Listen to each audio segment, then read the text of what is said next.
Adulteration in the series of the speakers.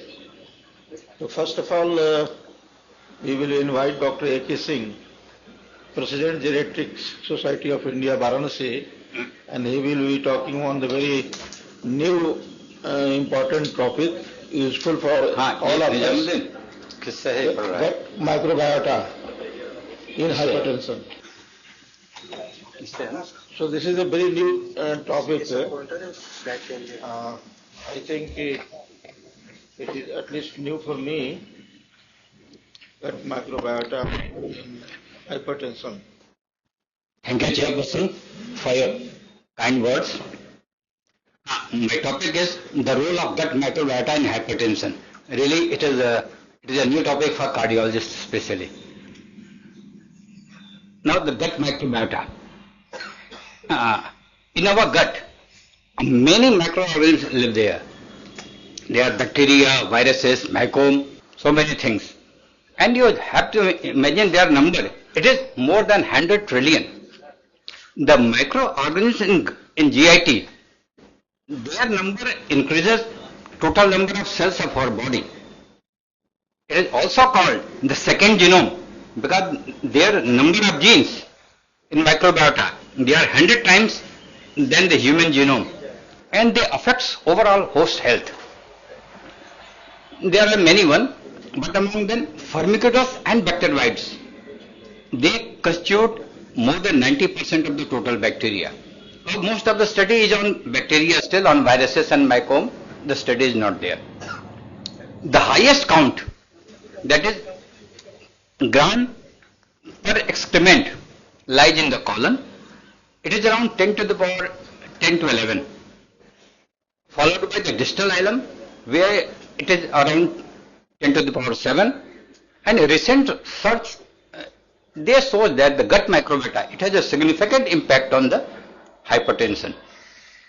Now the functions of the gut microbiota. First is the nutrient absorption and energy metabolism. They help in the synthesis of essential amino acids, vitamins and ion absorptions. They digest otherwise indigestible polysaccharides into monosaccharides and derive short chain fatty acids from it. The metabolism of short chain fatty acids and bile acids, they provide energy and nutrients to microbiota as well as to the host. Next one is immune functions. It acts as a first line of defense against the pathogens and toxins. It strengthens intestinal epithelial barrier. Studies have shown that microbial dysbiosis, it increases autoimmune and allergic diseases, metabolic, gastrointestinal and cardiovascular disorders. It has the metabolic capacity like liver. That's why it affects the bioavailability and toxicity of the drugs. And drugs also affects it by its nutritional and metabolic status and changes structure and composition of the microbiota. This is the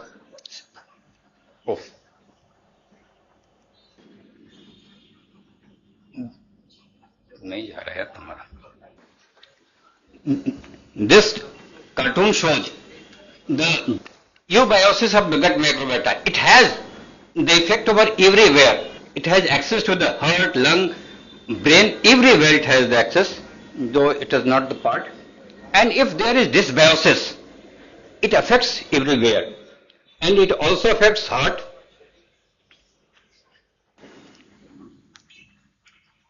and where it causes atherosclerosis, thrombosis and also heart failure.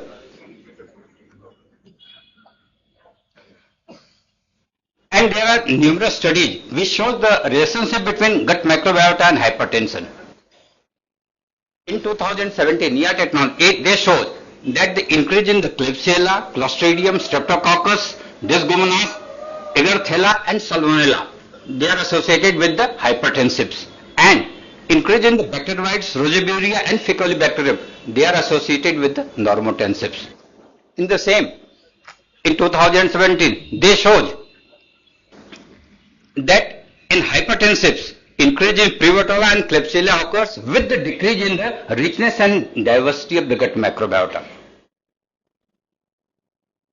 And Dinakis et al. In 2022, they showed that the diversity of the gut microbiota, levels of the microbial metabolites, and lactobacillus and Alisplat Feingoldii, they reduces the blood pressure variability, and if there is increase in the Prevotella and Clostridium, it increases blood pressure variabilities.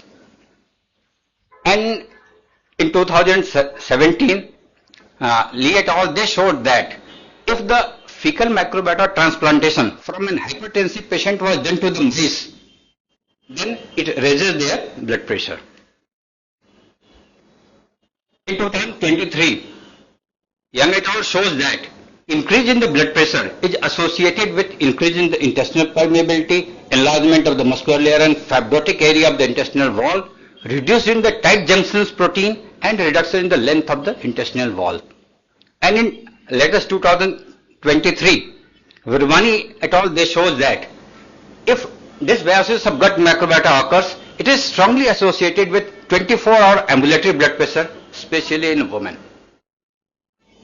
Study also shows that if probiotic supplementation was done, then it reduces blood pressure in hypertensives and also mildly reduces blood pressure in normotensives. Long-term supplementation of Bifidobacterium brevi and Lactobacillus fermentum, they reduces blood pressure and also improve gut dysbiosis and improve butyric producing bacteria, also normalizes endotoxemia and restored T helper 17 / Treg balance in mesenteric lymph nodes. And these are the metabolites of the microbiota. Short chain fatty acids, this is most important. It has an impact on everyone. Immune, cardiovascular, renal and urinary, central nervous system and enteric nervous system. By its effect on everywhere, it reduces blood pressure. Bile acids, they also act on the cardiovascular and renal and urinary system, that's why they reduce BP. Hydrogen sulfide, it has its effect on the renal, central nervous system and intestinal nervous system.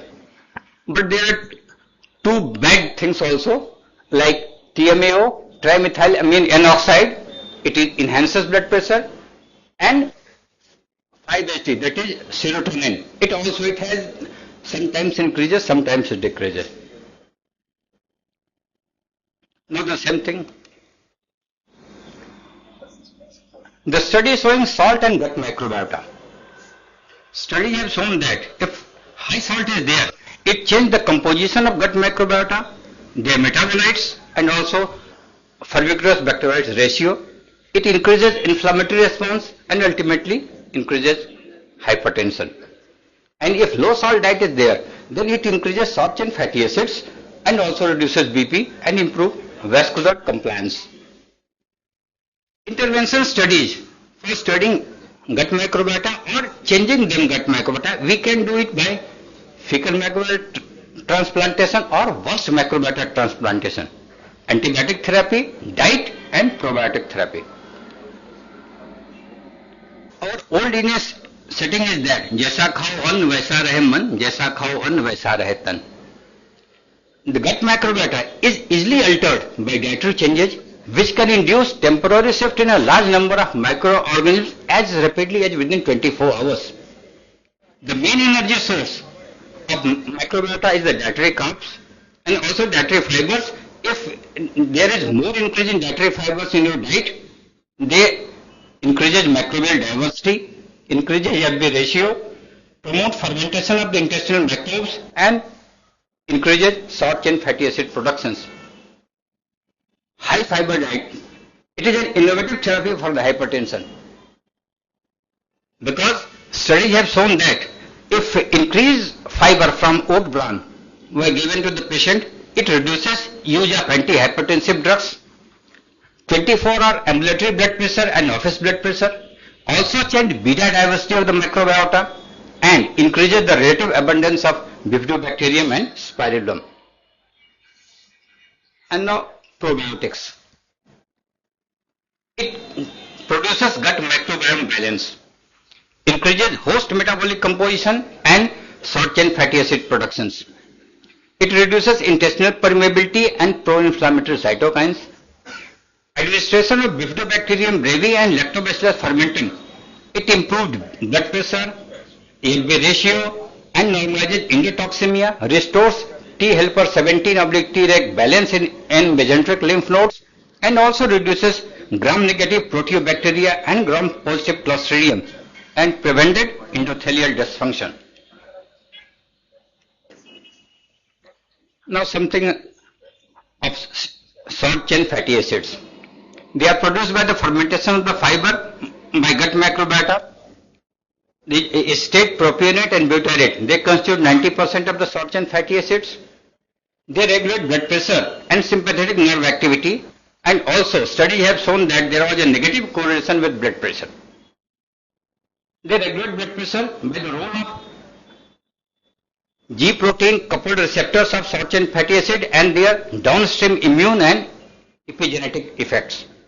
Acetate, they change DNA methylation in regions that activate Treg cells, increases mRNA of tight junctional protein, and restrain expression of the IL-17A and interleukin 6.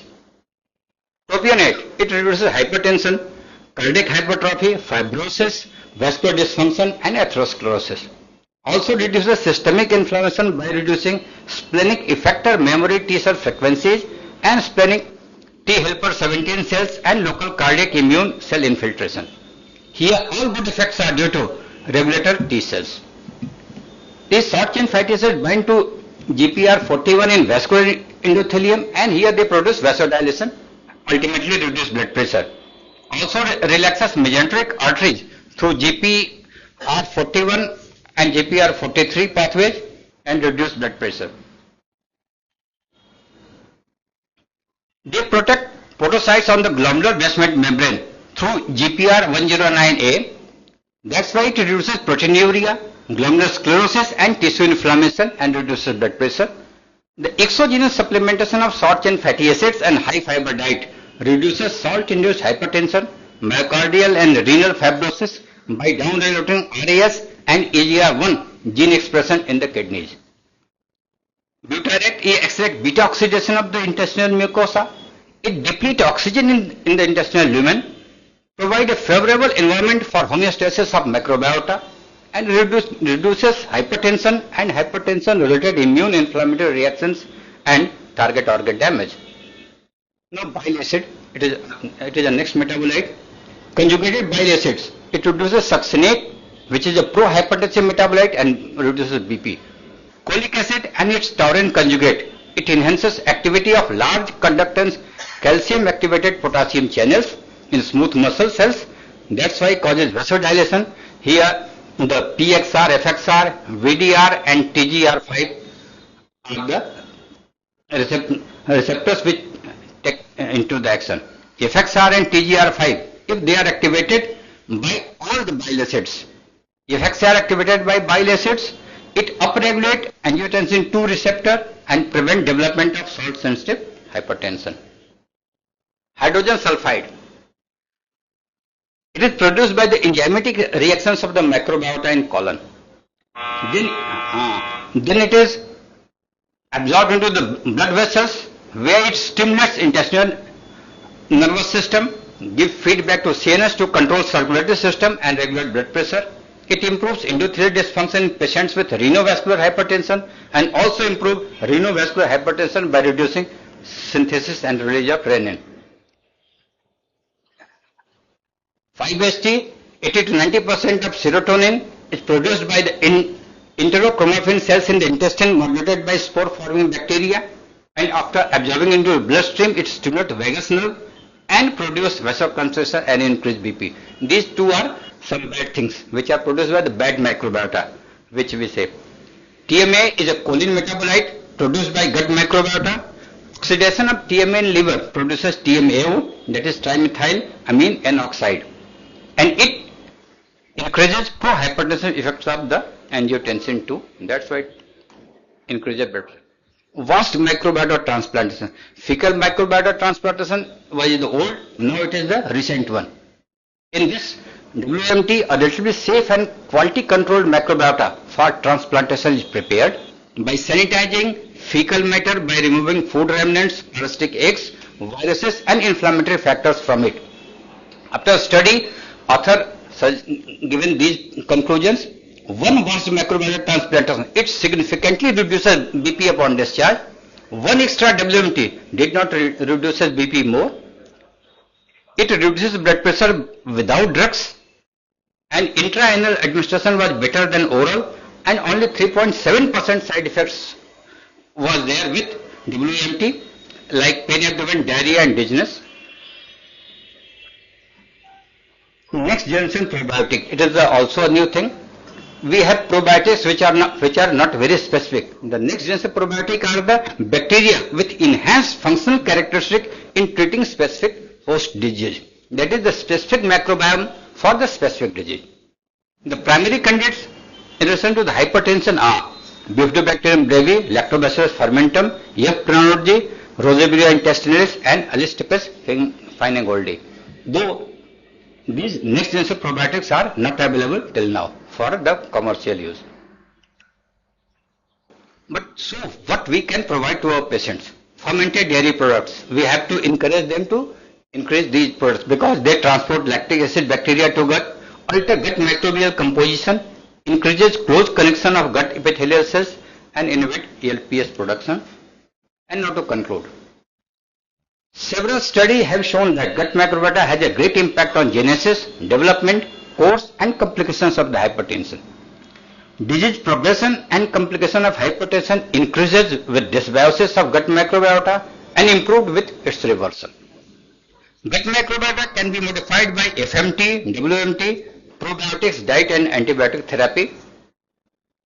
It exerts its effect by many mechanisms like anti-inflammatory effect, immunomodulatory effect, vasodilatory effect, short-chain fatty acid and bile acid production, protective effect on gut barrier, reduction of LPS, etc. The dietary fiber increases richness and stability of gut microflora, improves ZB ratio and reduces hypertension. The fermented dairy products are beneficial for gut dysbiosis. Thank you very much for your listening.